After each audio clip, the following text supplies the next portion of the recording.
તો મિત્રો સ્વાગત છે તમારું આજના અમારા નવા વિડીયોમાં। તો મિત્રો આજના આ વિડીયોમાં આપણે ધનતેરસ વિશે 10 વાક્યોનું વાંચન કરવાનું છે। તો બના રહેજો એન્ડ સુધી વિડીયોમાં। તો ચાલો શરૂઆત કરીએ। તો પહેલું વાક્ય છે ધનતેરસ વિશે। ધનતેરસ હિન્દુ ધર્મનો એક મહત્વપૂર્ણ તહેવાર છે। ત્યાર પછી વાક્ય નંબર 2, આ દિવસ દીપાવલીના 5 દિવસીય તહેવારની શરૂઆત છે। ત્યાર પછી ત્રીજું વાક્ય છે ધનતેરસના દિવસે ભગવાન ધનત્વરી અને દેવી લક્ષ્મીની પૂજા કરવામાં આવે છે।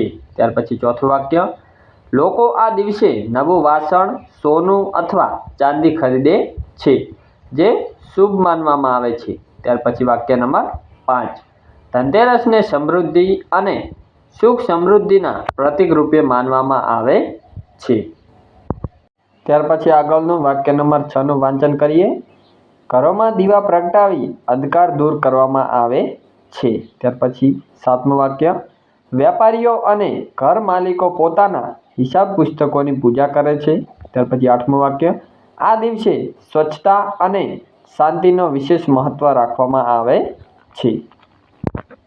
ત્યાર પછી છે 9મું વાક્ય, લોકો એકબીજાને શુભેચ્છા પાઠવે છે અને આનંદ વ્યક્ત કરે છે। ત્યાર પછી છે છેલ્લું 10મું વાક્ય, ધનતેરસ આપણને સમૃદ્ધિ સાથે આરોગ્યનું પણ મહત્વ શીખવે છે।